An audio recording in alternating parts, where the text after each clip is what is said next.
Yang ketiga, ini Bu, yang berkaitan erat dengan kesabaran adalah ikhlas, keikhlasan.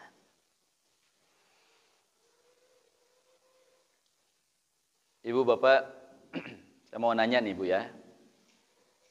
Ibu ikhlas gaduh putra ayeuna sapertos nu ayeuna? Beli teh ikhlas ku abdi we dicanak wios Bu. Aya kobong di ditu kirang kene santrina orang lebet. Ikhlas Bu ya? Ikhlas. Gaduh caroge sapertos nu ayeuna ikhlas Bu. Ikhlas dah sesah milarian deui lah. Milarian deui cantang tu ciga nu ayeuna di. Ikhlas. Nah, menerimanya kita terhadap apa yang Allah berikan kepada kita dengan penuh ketulusan, itulah disebut dengan ikhlas. Ikhlas ketika terjadi kebaikan itu sudah pasti, tapi ikhlas kita akan diuji oleh Allah. Satu saat anak kita menjengkelkan, suami kita ngeselin. Itu ujiannya di sana.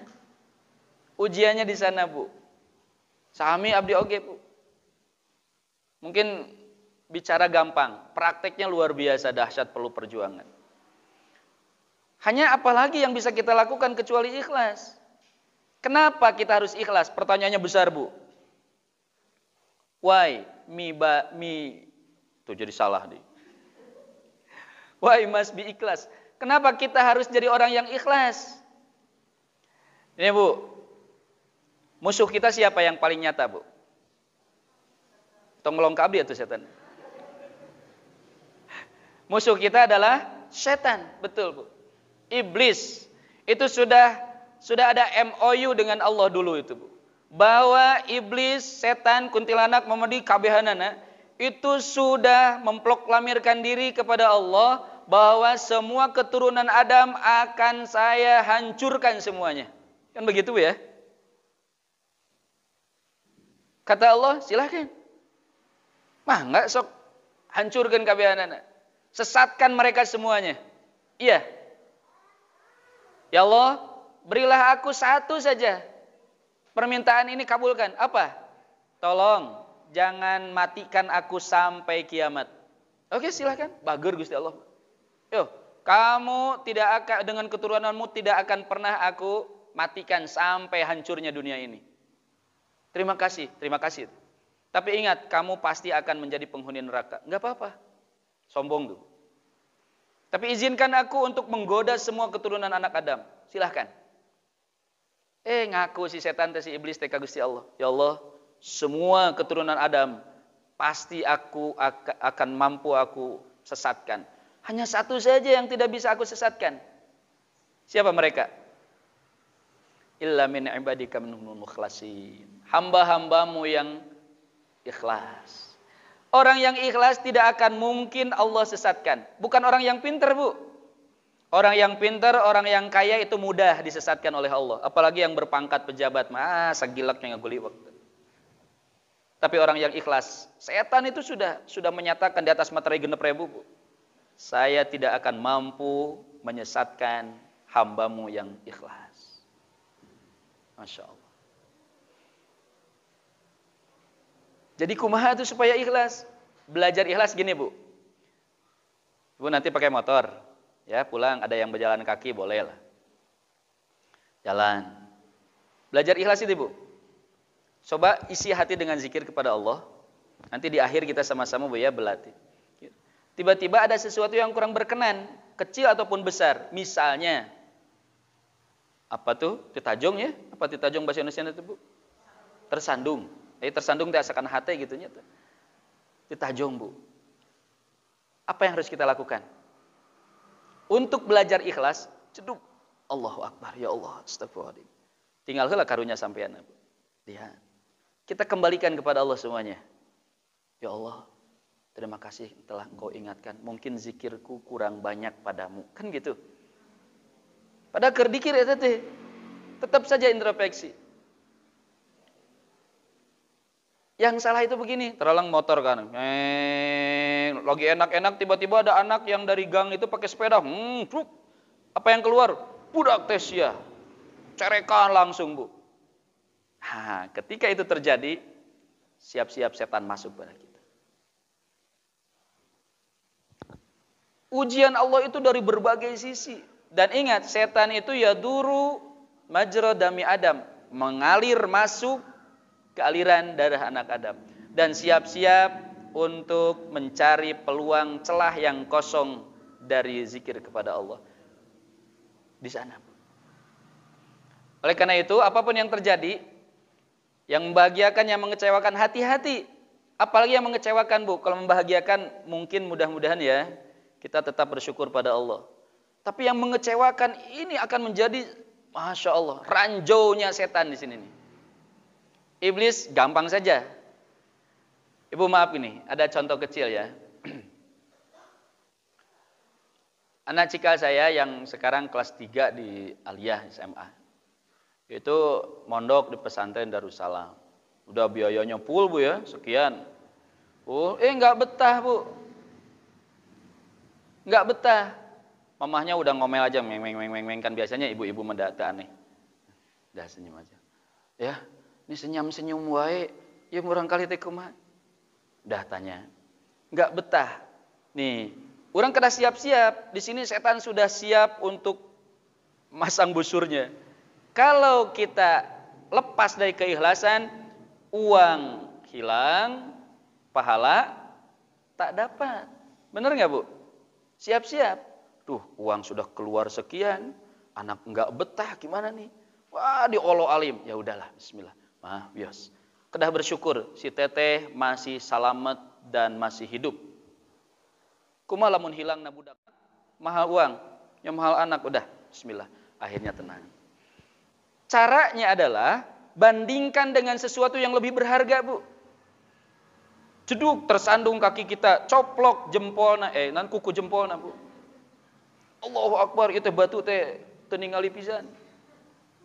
Lihat, Bu, yang coploknya cuma satu. Karena itu masih kena utuh. Cedut, gigi sakit. Ya Allah. Semua gigi yang sakitnya atau satu? Biasanya satu. Ya, tapi sakitnya karena kepala, enggak apa-apa, kepalanya masih ada. Tapi kaki jadi jerudan, tinggali kaki masih utuh. Bandingkan dengan sesuatu yang masih banyak, Bu, sebetulnya. Yang membuat setan celah itu sedikit saja sebetulnya. Sedikit saja.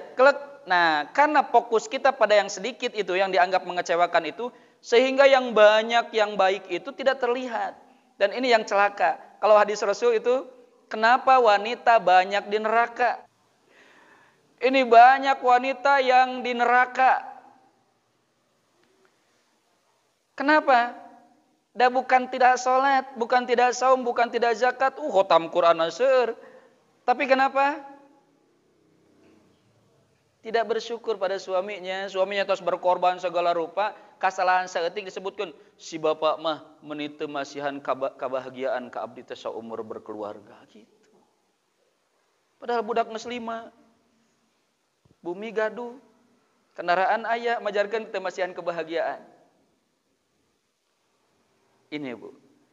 Begitu juga sama suami juga kepada istri begitu. Ibu bapak, kalau ada kekurangan dari siapapun, jangan tok dilihat kekurangannya karena banyak, Bu. Kata istri, Pak, kemungkinan sekolahnya nggak enak si teteh jadi nggak betah. Nyalahkan sekolah. Di mana-mana ge guru mah nyaah ka budak. Hargaan. Orang yang memberikan setitik ilmu kepada anak kita itu adalah pahlawan. Mereka tulus ikhlas. Terus kemana wae nyarios teh? Gitu kan? Itu kan setan mah terus we dicacoan gitu. Supaya apa? Supaya kita tidak ikhlas. Sekali lagi, kebahagiaan kita yang hakiki itu di akhirat nanti, di surga Allah. Di dunia mah sakumaha bahagiana ge capek, Bu.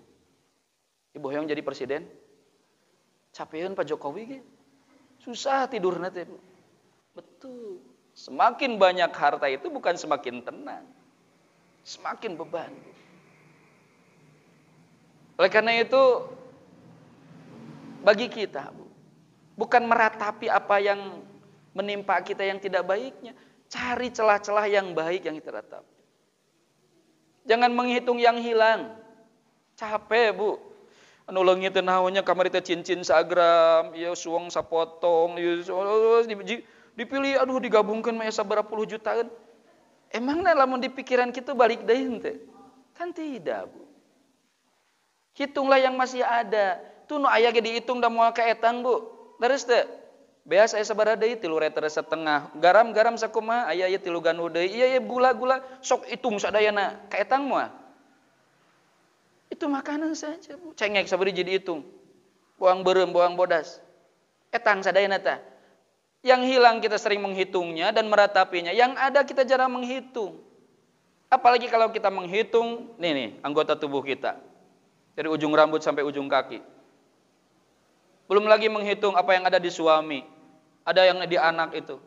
Semuanya enggak terhitung. Ikhlaskan semuanya. Insya Allah kebahagiaan datang kepada kita semua. Dan yang paling hebat adalah ketika kita mengikhlaskan, setan, iblis, dan teman-temannya tidak ada celah untuk mengganggu kita. Karena mereka sudah menyatakan, kami tidak bisa mengganggu hambamu yang ikhlas. Dan itu sudah pasti. Subhanallah. Yang terakhir, 4 saja, Bu ya. Yang terakhir, yang akan membuat kita bahagia adalah taubat. Taubat. Apa taubat itu, Bu? Merasa diri banyak dosa. Taba yatubu taubatan. Sehingga muncul keinginan yang kuat dalam diri kita untuk memohon maaf kepada Allah. Sekali lagi, taubat itu adalah perasaan yang besar bahwa kita ini adalah banyak dosa. Sehingga memunculkan keinginan yang kuat untuk memohon maaf kepada Allah. Ibu, Bapak mohon maaf nih. Banyak orang yang memohon maaf tapi tanpa sadar akan kesalahannya. Leres teh? Puntennya, komo aya nasa salaman Prabu Siliwangi wae gini. Hapunten. Ada suami mohon maaf ke istri mohon maaf ke suami, anak ke orang tua ke anak. Hanya sebatas di lisan dan di tangan saja. Tapi perasaan di sini punya dosa, ini yang belum muncul. Taubat yang bagus, taubatan nasuha itu dan disahat. Taubat yang baik, sehat itu artinya apa? Akui dulu segala kesalahan. Akui dulu segala kesalahan kita, apa yang akan kita taubati kepada Allah. Setelah itu baru kita berdoa beristighfar kepada Allah Subhanahu wa taala. Ada 2 yang harus kita lakukan dalam bertobat. 1, tobat kepada Allah, 2, tobat kepada sesama manusia. Supaya ada perbedaan, kita ganti namanya. Kalau tobat kepada manusia itu kita sebut dengan islah. Islah itu saling mengikhlaskan, saling merelakan, saling memaafkan. Kalau tobat kepada Allah itu lebih mudah dibandingkan islah, memperbaiki diri, mengikhlaskan dengan sesama manusia. Kenapa? Karena Allah itu punya sifat Ghafurun Rahim, Maha Pengampun, Maha Penyayang. Sebanyak apapun dosa manusia, asal taubat diampuni oleh Allah. Nah, tugas kita yang kedua, yang tadi itu adalah islah. Saling mengikhlaskan, saling memperbaiki sesama manusia. Kenapa ini harus? Ibu, Bapak, saya sampaikan. Dalam ilmu hipnoterapi ada yang disebut dengan sampah emosi. Apa itu sampah emosi? Sampah emosi itu nih, Bu.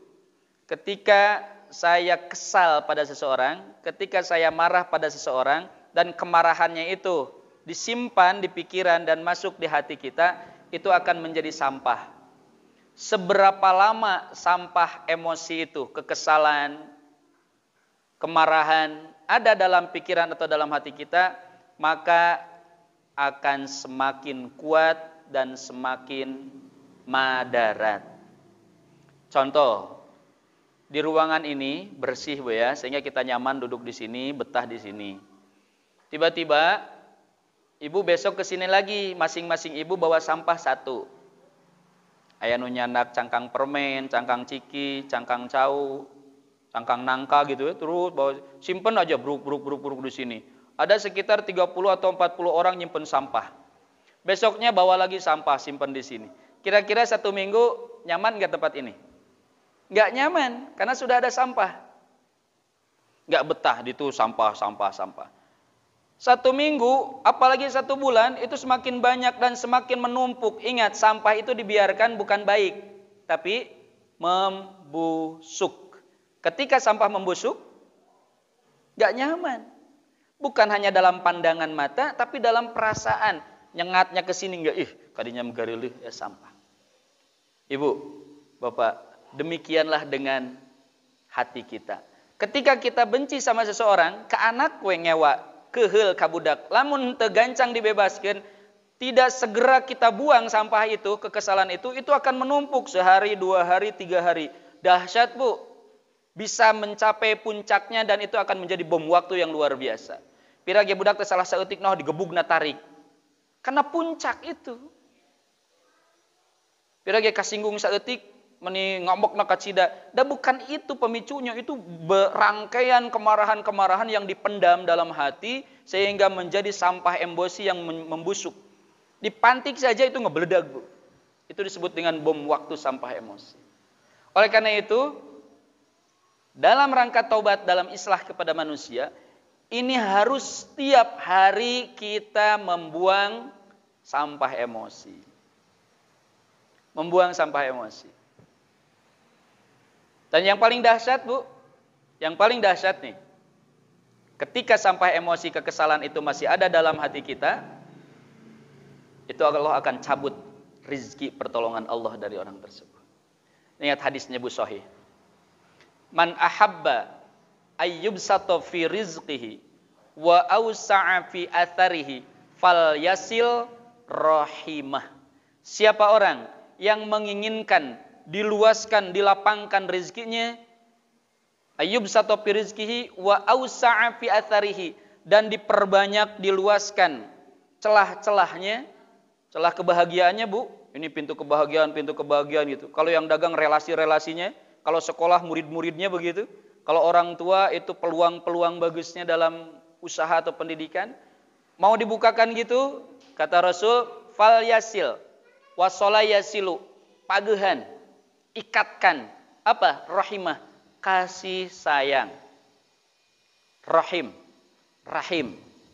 kasih sayang.